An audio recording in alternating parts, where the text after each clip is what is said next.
नमस्कार दोस्तों। Citizenship amendment bill अब सिटीजनशिप अमेंडमेंट एक्ट बन गया है।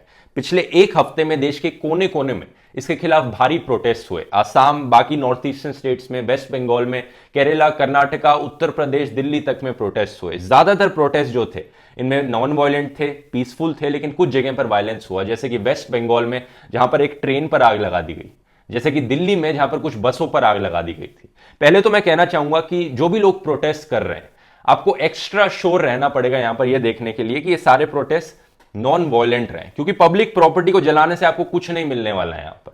और होगा क्या ना, अगर कोई भी प्रोटेस्ट वायलेंट हो जाते हैं, ना सिर्फ आप पब्लिक का सपोर्ट लूज करोगे इन प्रोटेस्ट के लिए, बल्कि सरकार को एक और एक्सक्यूज मिल जाएगा कि पुलिस फोर्स को और भी सख्ती से आपके खिलाफ भेजे, आप पर अटैक किया जाए, आपको एंटी नेशनल और की कैटेगरी में फिट कर दिया जाए यहां पर।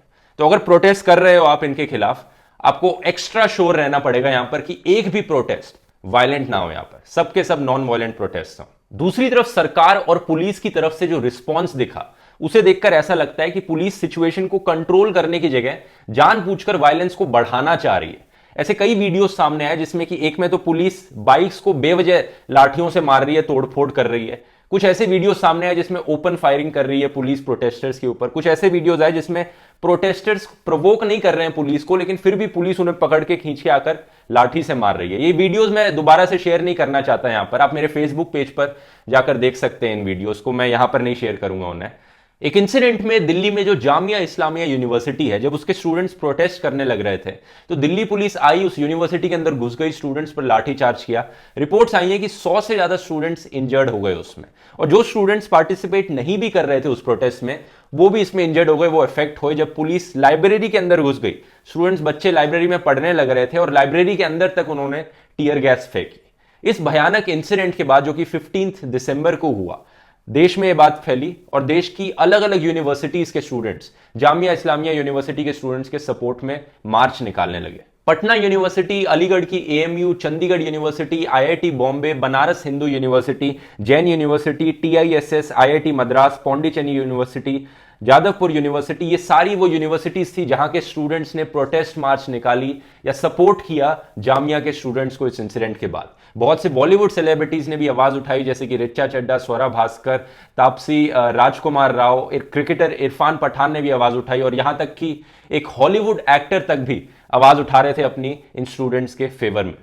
लेटेस्ट रिपोर्ट कहती है कि काफी पुलिस वाले भी इंजर्ड हैं, लेकिन पुलिस कहती है कि जो वायलेंस हुआ था वो स्टूडेंट्स की तरफ से नहीं हुआ था, वो बाहर से लोग आए थे जिन्होंने वायलेंस किया। आप पूछोगे यहां पर कि सब कुछ इतना दिल्ली फोकस्ड क्यों हो गया, क्योंकि मेन प्रोटेस्ट जो हो रहे हैं सिटीजनशिप अमेंडमेंट के खिलाफ, वो तो नॉर्थ ईस्ट इंडिया में होने लग रहे हैं, आसाम में, बाकी नॉर्थ ईस्टर्न स्टेट्स में।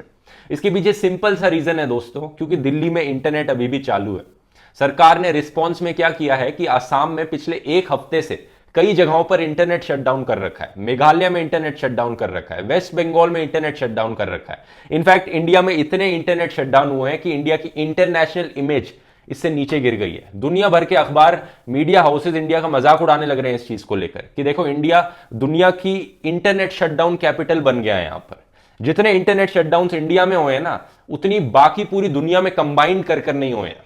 ये फोर्ब्स की एक रिपोर्ट ने पता लगाया है यहां पर। ना सिर्फ ये इंटरनेट शटडाउन लोगों की आवाज दबाने का तरीका है, क्योंकि सरकार नहीं चाहती यहां पर प्रोटेस्ट हो, सरकार चाहती है कि आंख बंद करके लोग एक्सेप्ट करते रहें जो भी सरकार यहां पे नौटंकी वाले डिसीजंस करे।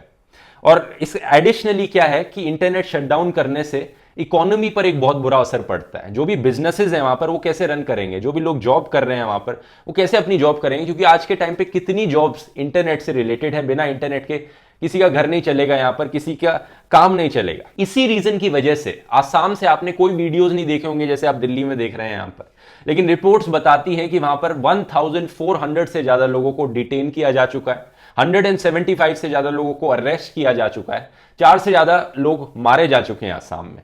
स्क्रॉल की रिपोर्ट ने तो यह भी बताया कि एक इंसिडेंट में असम में पुलिस ने ओपन फायरिंग करी, जब प्रोटेस्टर्स की तरफ से कुछ जीरो प्रोवोकेशन थी। प्रोटेस्टर्स अपने आप आराम से शांति से प्रोटेस्ट करने लग रहे थे, पीसफुली प्रोटेस्ट करने लग रहे थे, लेकिन पुलिस ने सीधा गोली चला दी उन पर, जिससे दो टीनेजर्स की मौत हो गई। दुनिया भर में इंटरनेशनल मीडिया जबरदस्त तरीके से सिटीजनशिप अमेंडमेंट को लेकर मोदी सरकार को क्रिटिसाइज करने लग रहा है। यूनाइटेड नेशंस ने ओपनली कह दिया है कि यह सिटीजनशिप अमेंडमेंट एक्ट डिस्क्रिमिनेशन करता है, मतलब यूनाइटेड नेशंस तक ने कह दिया है यहां पर। इंडिया के जाने माने Nobel prize winner Venkatraman Ramakrishnan, जिन्होंने 2009 में केमिस्ट्री को लेकर नोबेल प्राइज जीता था, ये भी बहुत ओपनली और स्ट्रांगली इस बिल को क्रिटिसाइज करने लग रहे हैं। आसाम में तो बीजेपी लीडर्स ने पार्टी छोड़नी शुरू कर दी है, बहुत से सीनियर लीडर्स ने भी पार्टी को छोड़ा इस एक इश्यू को लेकर यहां पर, लेकिन फिर भी बीजेपी के जो सेंट्रल नेशनल लीडर्स हैं यहां पर इससे बाज नहीं आ रहे हैं। वही घिसे पिटे आर्ग्यूमेंट्स, वही एक्सक्यूजेस बार बार दिए जा रहे हैं कि नहीं ये बिल ऐसा है, नहीं ये बिल ऐसा नहीं है, नहीं इससे कोई डिस्क्रिमिनेशन नहीं होता। मैं इनसे पूछना चाहूंगा, तुमने क्या देश की जनता को बेवकूफ समझा है जो वो तुम्हारे ऊपर विश्वास करेंगे? तुम्हारी पार्टी जिसमें 30% लोग वैसे ही क्रिमिनल्स हैं यहां पर, तुम्हारी पार्टी जिसमें पढ़े लिखे लोग की बहुत सख्त कमी है यहां पर, as compare to Nobel prize winners. हम लोग इन नोबेल प्राइज विनर्स में विश्वास करें, इन यूनाइटेड नेशंस में विश्वास करें, या फिर तुम्हारी पार्टी के ऊपर विश्वास करें यहां पर? और जो हरकतें हैं ना दोस्तों इनकी, उन्हें देखकर बिल्कुल यही चीज प्रूव हो जाती है कि ये सिटीजनशिप अमेंडमेंट बिल जो एक्ट लाया गया यहां पर, ये किसी की सहायता करने के लिए नहीं लाया गया, ये बस देश में डिवाइड फैलाने के लिए लाया गया। मैं ऐसा क्यों कह रहा हूं? क्योंकि इस वक्त भी जब सिचुएशन इतनी टेंस्ड है, आप इन बीजेपी लीडर्स के अकाउंट्स पर जाकर देखो, ट्विटर अकाउंट्स पर क्या शेयर करने लग रहे हैं। ऐसे वीडियोस शेयर करते हैं जिसमें कहते हैं कि देखो प्रोटेस्टर्स एंटी हिंदू स्लोगन्स उठा रहे हैं यहां पर, ये प्रोटेस्टर्स हिंदुओं की एथनिक क्लींजिंग चाहते हैं, हम हिंदुओं को खत्म करना चाहते हैं यहां पर, जानबूझकर हिंदू मुसलमान के बीच में एक डिवाइड क्रिएट हो यहां पर। जबकि ये फर्जी वीडियोस हैं, ऑल्ट न्यूज ऑलरेडी प्रूफ कर चुका है ये फेक वीडियोस हैं यहां पर, लेकिन फिर भी ये चाहते हैं कि हिंदुओं के मन में यहां पर एक डर बैठे, एक डिवाइड एंड रूल की स्ट्रैटेजी सही से अप्लाई की जा सके यहां पर। और फिर इनके ट्विटर के कमेंट्स में आप देखोगे इन बीजेपी सपोर्टर्स क्या लिखते हैं कि ये लोग 2002 फिर से चाहते हैं यहां पर। आपको लगता है ये लोग, इन लोगों में किसी भी तरह की इंसानियत है कि ये और लोगों की मदद कर सकते हैं किसी भी सेंस में? साफ दिखता है यहां पर ये कि ये लोग दंगे कराना चाहते हैं। ये लोग चाहते हैं कि हिंदू मुसलमान के बीच में दंगे हो जाएं, लोग डिस्ट्रैक्ट हो, हम अपना डिवाइड एंड रूल का गेम अच्छे से चला सकें। फिर यहां पर हमारे प्रधानमंत्री खुद ये काम करने लग रहे हैं, अपने भाषणों में कहते हैं कि जो प्रोटेस्टर्स हैं उनको उनके कपड़े देखकर पहचाना जा सकता है। मेरी राय है दोस्तों, जिसमें मुझे क्या लगता है क्या इनका असली प्लान है यहां पर। नहीं तो आप इनमें से किसी से भी पूछकर देख लो, क्या फैसिलिटीज है उन लोगों के लिए जो बाहर के देश से इंडिया में आएंगे और जिन्हें सिटीजनशिप देंगे? क्या उन्हें नौकरियां दे पाएंगे जब हमारे देश में खुद के लोगों को ये नौकरियां नहीं दे पा रहे हैं? क्या उनके खाने का इंतजाम कर पाएंगे जब यूपी के खुद के स्कूलों में बच्चों को रोटियों के साथ नमक दिया जाता है, यहां पर चूहे खिलाए जाते हैं उनको मरे हुए, यहां पर हंगर इंडेक्स में इंडिया की रैंक नीचे गिरे जा रही है? क्या उन लोगों को ये घर दे पाएंगे रहने के लिए जब हमारे देश में खुद के लोगों के पास घर नहीं है, पॉवर्टी बढ़े जा रही है यहां पर? पूछ के देख लो आप इनमें से किसी से भी, कोई जवाब नहीं होगा इनके पास, क्योंकि कोई प्लान नहीं है इनके पास। और ये सिटीजनशिप अमेंडमेंट एक्ट तो दोस्तों सिक्के की एक साइड है, उसकी दूसरी साइड है national register of citizens. NRC का मतलब है कि देश में रहने वाले हर व्यक्ति को खुद से लाइनों में खड़े होना पड़ेगा, ऑफिसों के चक्कर काटने पड़ेंगे, अपने डॉक्यूमेंट्स दिखाने पड़ेंगे और खुद से प्रूफ करना पड़ेगा कि वो देश के सिटीजन है। अगर वो प्रूफ करने में फेल होए तो ये माना जाएगा कि वो देश के सिटीजन नहीं है। ये बहुत ही एक्सट्रीम स्टेप है, क्योंकि लीगल भाषा में आप देखोगे तो हमेशा कहा जाता है इनोसेंट अंटिल प्रूवन गिल्टी, यानी एक आदमी को बेकसूर माना जाता है जब तक प्रूव नहीं किया जाता कि वो गिल्टी है यहां पर। लेकिन एनआरसी क्या कहता है कि you are guilty until you are proven innocent, मतलब आपको माना जाएगा कि आप देश के नागरिक नहीं हो जब तक आप खुद से प्रूव नहीं कर देते कि आप इनोसेंट हो, आप देश के सिटीजन हो यहां पर।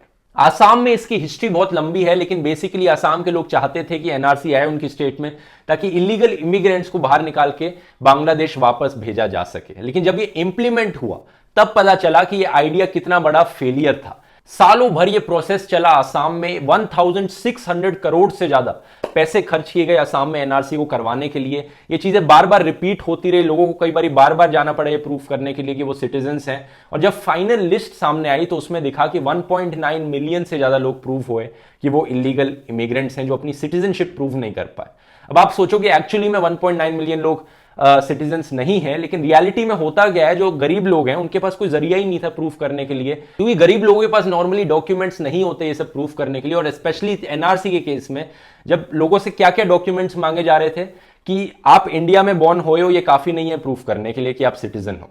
आपके पेरेंट्स इंडिया में बॉर्न हुए, ये भी काफी नहीं है प्रूफ करने के लिए आप इंडिया के सिटीजन हो।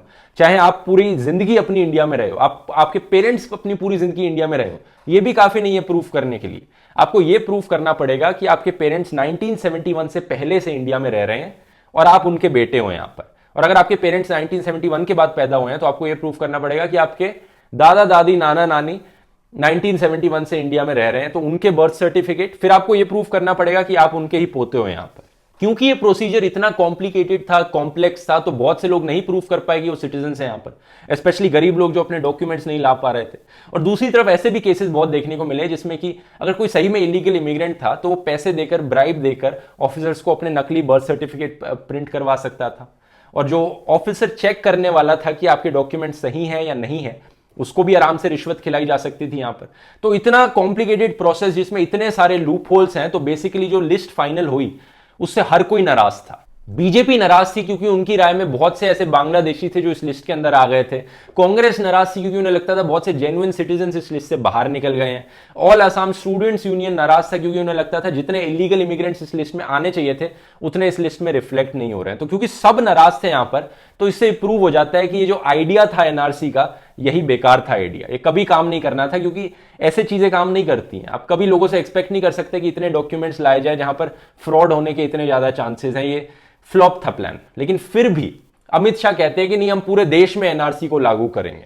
और जब इनसे पूछा जाता है कि उन लोगों का क्या होगा जो एनआरसी में शामिल नहीं हो पाए, तो नॉर्मली आप सोचोगे कि ऑब्वियसली उन्हें बांग्लादेश डिपोर्ट कर दिया जाएगा। लेकिन रियलिटी में मोदी सरकार ने बांग्लादेश की सरकार से कहा है कि एनआरसी हमारा इंटरनल मैटर है, आप चिंता मत करो, कुछ नहीं होने वाला है यहां पर। इसका मतलब है इनका डिपोर्ट करने का कोई प्लान ही नहीं है। इनका प्लान है कि उन्हें डिटेंशन सेंटर में डाला जाए, लॉकअप करके। आसाम में डिटेंशन सेंटर्स बनने शुरू हो चुके हैं।